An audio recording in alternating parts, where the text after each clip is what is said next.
Il y a des départs qui ressemblent déjà à une promesse. Le voyage commence ici, à Hua Hin. Devant moi, 267 km de route jusqu'à Chumphon pour environ 4h20 de trajet, avec une halte à mi-chemin. Aujourd'hui, ce n'est pas seulement la destination qui compte, c'est tout ce que la route me réserve. Il n'aura fallu qu'une heure de route pour que le ciel m'offre déjà une scène inoubliable, près de la frontière avec la Birmanie.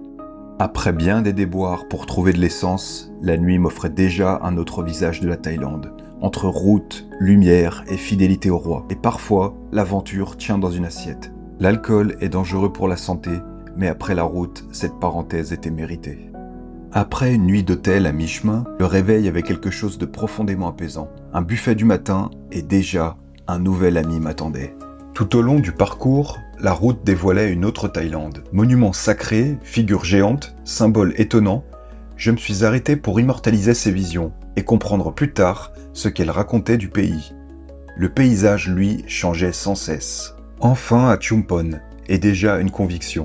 Ce n'est pas juste une ville où l'on vient prendre le bateau, comme le témoigne cette gare singulière au charme discret.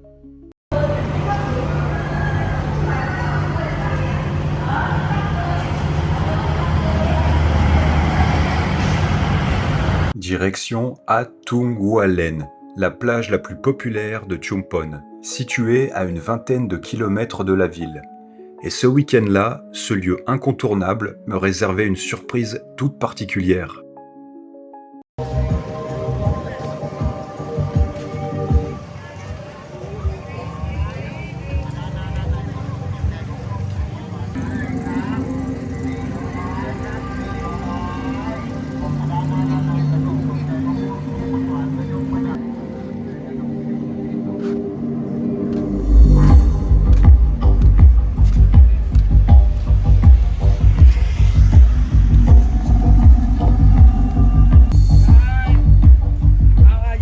Good on you.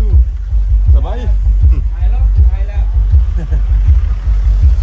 Ce week-end-là, Atungwalen accueillait le Chumphon Marine Festival 2026. Un grand rendez-vous de 5 jours pensé pour faire rayonner le littoral de Chumphon. Au programme, fruits de mer, marché local, concerts gratuits, animation de plage. Une ambiance qui transformait totalement la plage le temps du festival. Tout au long de la plage, les stands déployaient un véritable festin. Cuisine thaï, fruits de mer, desserts et grillades à perte de vue. Plus loin, l'ambiance prenait une autre dimension. Baleines, requins, dauphins, poissons et plantes maritimes composaient un décor immersif. Comme une invitation à entrer dans l'univers de la mer. J'allais bientôt découvrir ce que cachaient ces bassins. Pendant ce temps, la scène du festival et ses troubadours se mettaient en place. Sawadee-krab, sawadee-krab, sawadee-krab, sawadee-krab, sawadee-krab. Check 1 2, sawadee-krab. Check, check, check what, check, check, check. What, check, what, check, what.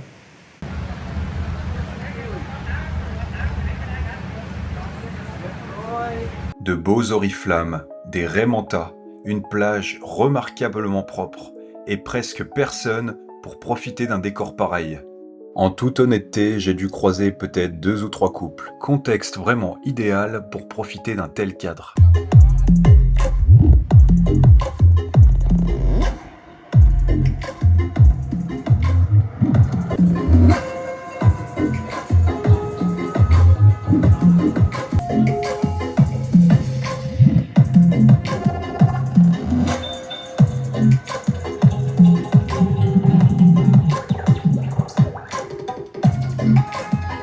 Même sur ce mur, la mer semblait avoir laissé son empreinte.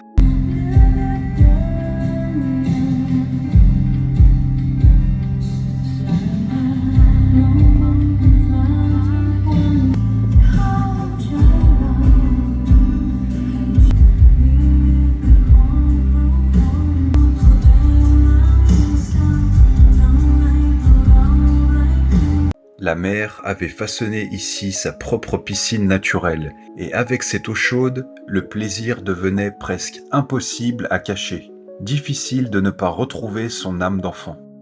Je serais bien resté un peu plus, mais il fallait reprendre la route pour vous montrer la suite.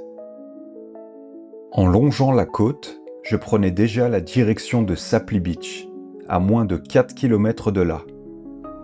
Sapli Beach se distingue par sa longue plage en arc de cercle et par une eau réputée parmi les meilleures du pays. Un décor d'une rare pureté. Même les restaurants prolongeaient le charme de Sapli. D'un côté, une table tournée vers les fruits de mer et la pêche locale, de l'autre, une ambiance plutôt beach bar, plus détendue, face à la mer. L'endroit a gardé ce visage local que l'on retrouve dans ses bateaux et sa communauté de pêche.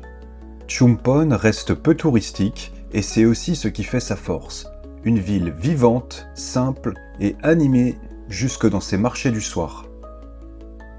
Près de la gare de Chumpon, ce stand de Somtam captait toute mon attention. Plusieurs recettes au choix, des produits frais sous les yeux et cette dame qui préparait ma commande avec une précision tranquille, presque hypnotique. Avec un supplément de viande, ce Somtam m'est revenu à 80 bahts. Puis, en zoomant sur les papayes fraîchement coupées, l'image devenait un vrai condensé de Thaïlande.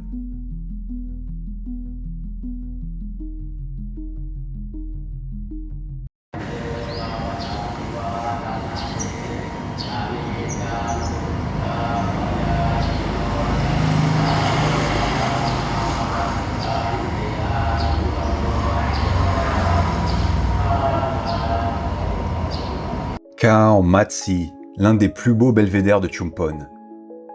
Sous le point de vue, des falaises rocheuses tombent vers la côte, un promontoire d'environ 157 mètres à une quinzaine de kilomètres de la ville. Khao signifie montagne ou colline en thaï. Ici, le regard porte immédiatement jusqu'à l'horizon. Depuis cette hauteur, le littoral se déploie, les îles apparaissent au loin, les bateaux glissent en contrebas et quelques oiseaux viennent encore donner du relief au paysage. Sous ce soleil éclatant, même la terrasse du café semble faire partie du spectacle. Et tout ce panorama est à 360 degrés, comme vous allez bientôt pouvoir le constater. Khao Mat Si ne se résume pas à la vue. Depuis ce promontoire, on embrasse Pak Nam Chumpon, l'embouchure de Chumpon, c'est-à-dire la zone où le cours d'eau rejoint la mer. Si vous êtes fan des endroits peu touristiques, alors cet endroit est fait pour vous. On distingue les jetées de pêche et Hat Paradompap, en français la plage de Paradompap.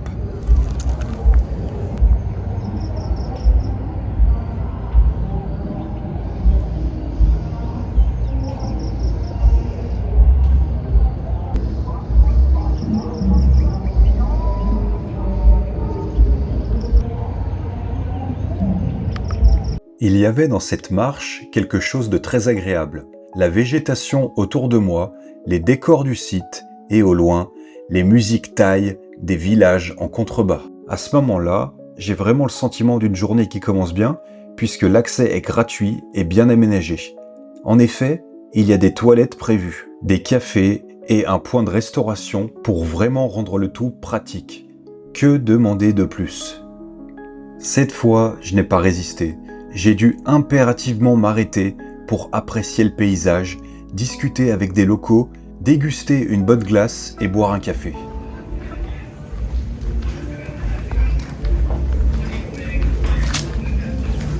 Exactement à cet endroit.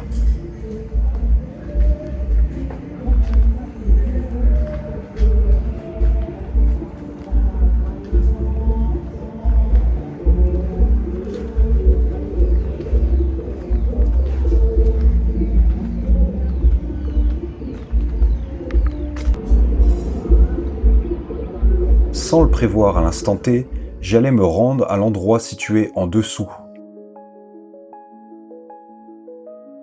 Plus je découvre le bouddhisme, plus je suis frappé par la beauté de ses principes et par la splendeur de son architecture.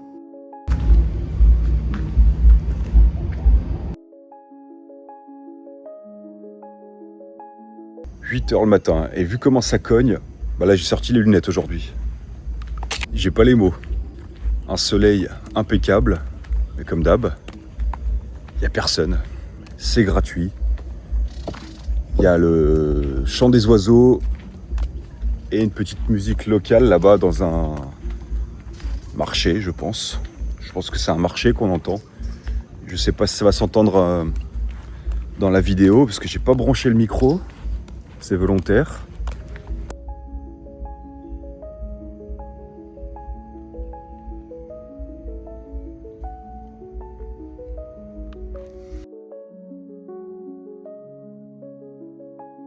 Je pense que vous aurez une impression de déjà-vu avec cette statue.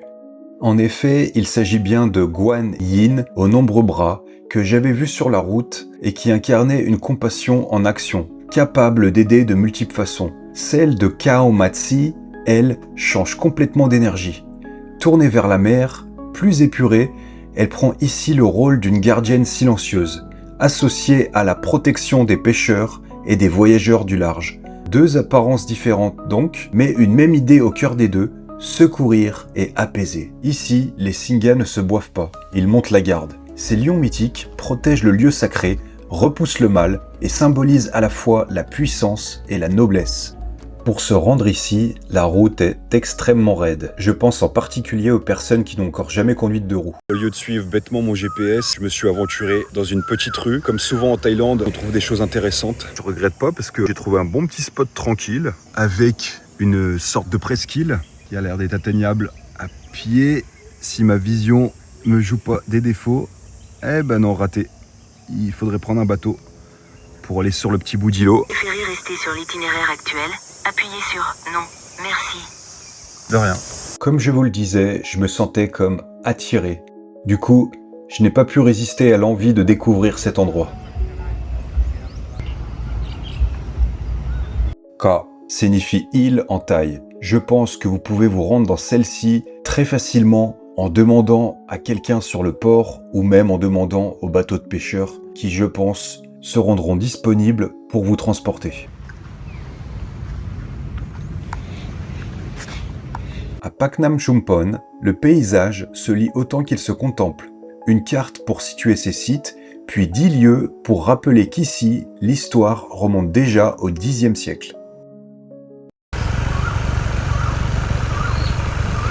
Elle est là, la raffinerie, les gars. En fait, avec mes lunettes, la terre était rouge, alors je tenais à vous laisser la même illusion. Mais je suis dans la jungle quand même, c'est sympa, regardez.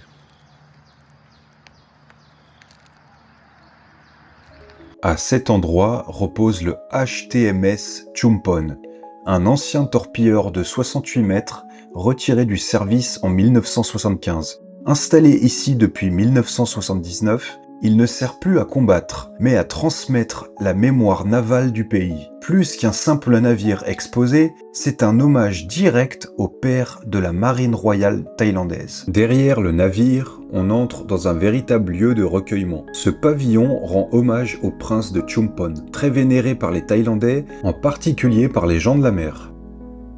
Derrière ces statues et ces panneaux se dessine la figure d'Abakara Kyartivongse, le prince de Chumpon, père de la marine thaïlandaise. Écarté pendant plusieurs années, il fut réhabilité en 1917 et reprit alors une place centrale dans la marine siamoise. Voilà pourquoi sa mémoire reste si vivante ici. Les familles viennent y prier et déposer des offrandes. À l'intérieur du sanctuaire, le rouge domine et renforce encore l'impression de ferveur et d'hommage. On vient se recueillir pour le prince de Chumpon, et jusque dans les couleurs, tout semble évoquer le respect, la protection et le vœu. Puis, en ressortant, le décor s'ouvre sur la mer et sur les îlots au large, probablement du côté de Koh Maprao.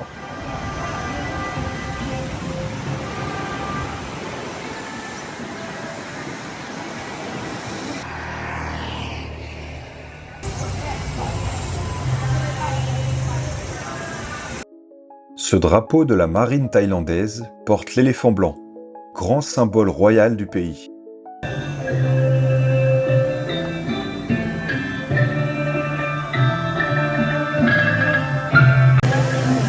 Ces femmes sont ce que l'on appellerait le plus sûrement des Nangram, des danseuses rituelles venues honorer le prince de Chumpon. Dans ce type de sanctuaire, la danse peut faire partie d'un remerciement après un vœu exaucé. Le wai, puis l'agenouillement, marquent clairement le respect. Leurs costumes colorés et leurs coiffes dorées relèvent de la tradition thaï. Ces lanternes métalliques servent à allumer les bougies et encens avant la prière. Offrir la lumière reste ici un geste classique de dévotion.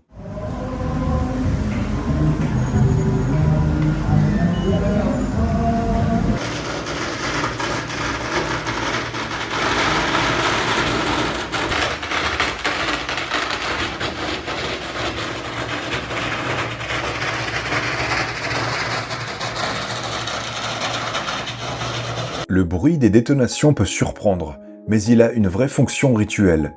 Les fidèles allument des pétards comme offrande pour remercier ou honorer le prince Chumpon. Ce n'est donc pas pour l'arrivée des bateaux. La gratitude peut résonner très fort, parfois avec des milliers de pétards. Moi qui voulais voir des temples, je suis pas déçu. La prière se récite 9 fois, un chiffre lié au bon augure. Puis viennent ces vasques d'encens, où les bâtonnets sont offerts comme geste de respect et de dévotion. Le Thang Tamatya, drapeau bouddhiste thaïlandais, le jaune de la foi, et au centre, la roue du Dharma. À cet endroit, tout est pensé pour l'offrande. Pétards, fruits, fleurs, statuettes, chacun repart avec ce qu'il veut présenter au sanctuaire. Ouvert de 7h à 19h, avec des prix clairement affichés, ce petit comptoir rappelle que la dévotion, ici, s'inscrit dans la vie de tous les jours. Il n'y a pas besoin d'être thaï pour reconnaître que c'est une chanson militaire. C'est sympa, ça fait un petit charme au lieu. Ça change de la musique des tuk-tuk. Cette fois, je ne prenais pas la route de Koh Tao, mais celle du parc national de Mukho Chumpon. J'étais ravi de me trouver enfin ici. Et enfin arrivé dans le parc. Il fait chaud. À l'entrée, tout est clair. 200 bahts par adulte, 20 bahts pour les visiteurs en 2 roues, puis le décor se met en place, avec la passerelle vers la mangrove, les panneaux, les restaurants, la boutique souvenir et les toilettes. Créé en 1999, Mukho Chumpon protège plus de 40 îles, les mangroves et les récifs coralliens du littoral. Désolé les amis, je peux pas encore vous faire la traduction. La formation à propos des poissons, je pense. Quel est leur cycle, etc.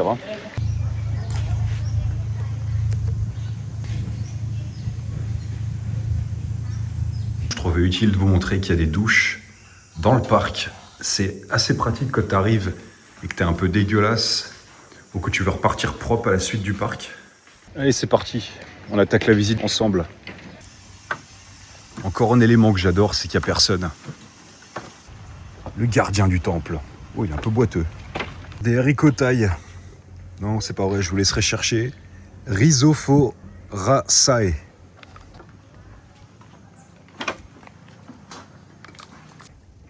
Ah, je sais pas vous, mais j'ai tout capté. Là aussi. Bon, bien évidemment, pour ceux qui savent pas, vous pouvez utiliser Google Trad. Section photo. Et vous avez les traductions, pardon. Ah bah les voilà les haricots thaï.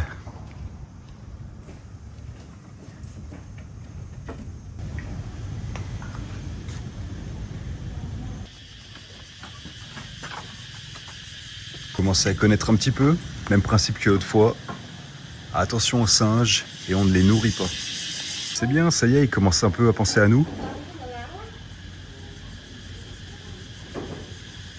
Des ossements de baleines.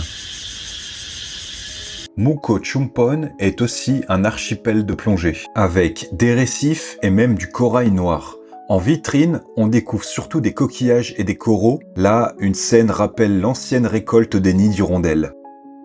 Certains îlots dévoilent grottes, inscriptions et formations rocheuses étonnantes. On s'enfonce toujours plus dans la mangrove, dans la jungle luxuriante. Je suis désolé, vous n'êtes pas chez Fred et Jamy, ni chez Maclesguy, je ne vais pas toutes les montrer. Et voilà, sachez que vous avez une flore et une faune abondante. Oh putain, le mode touriste. On distingue déjà des poissons archers dans ces eaux saumâtres de mangrove et d'autres plus fins qui évoluent juste sous la surface. Ces eaux représentent une vraie couveuse pour les poissons. Ce grand pont de la mangrove est l'un des symboles du parc, une passerelle suspendue qui prolonge le sentier nature au-dessus du canal et au cœur de l'écosystème. La bonne nouvelle pour l'instant, c'est que je me suis pas encore fait capturer par une famille de singes.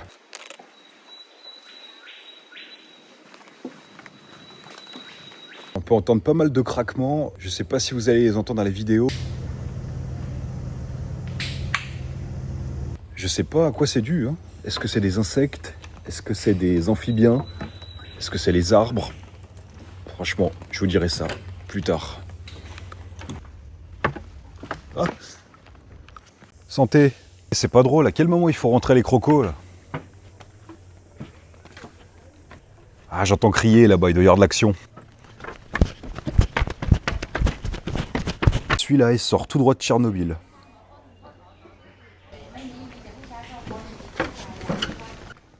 Vous me direz en commentaire si ça vous fait peur. Oui, ça tremble.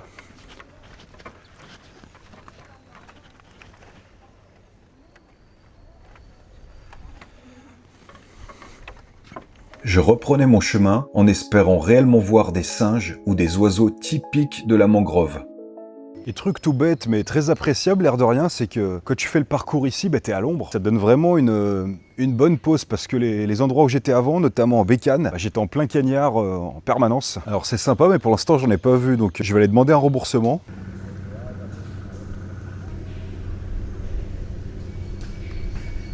Je pense que ça doit être une des plantes qu'il y avait à l'entrée là sur les pancartes.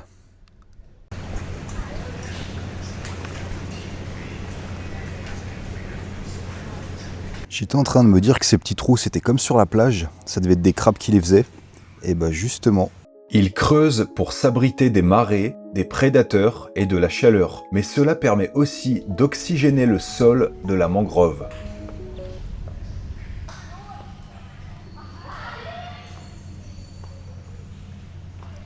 Il prend l'air.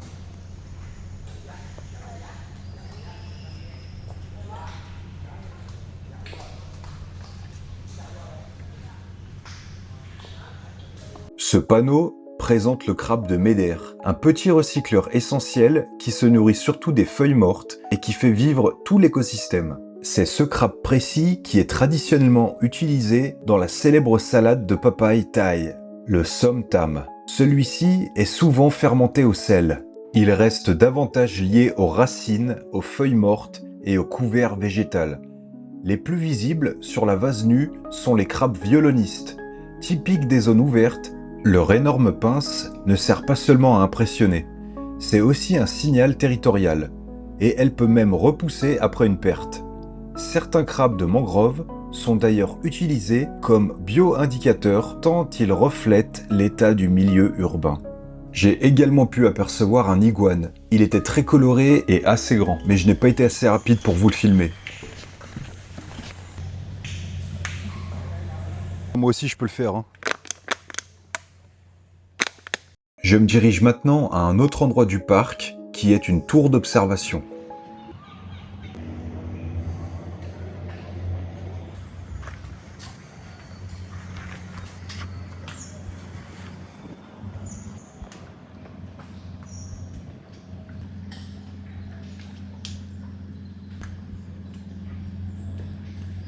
J'espère qu'elle était bonne, la pêche. Salle d'intervention, probablement liée à la faune et non aux visiteurs. Un des endroits que j'ai préféré, tellement il était atypique. Je vous laisse découvrir ça. Pak Hat. À seulement quelques kilomètres de Chumpon, la marée basse dévoile de vastes bancs de sable. C'est ce qui donne au lieu cette eau très peu profonde et cette impression d'espace presque infini.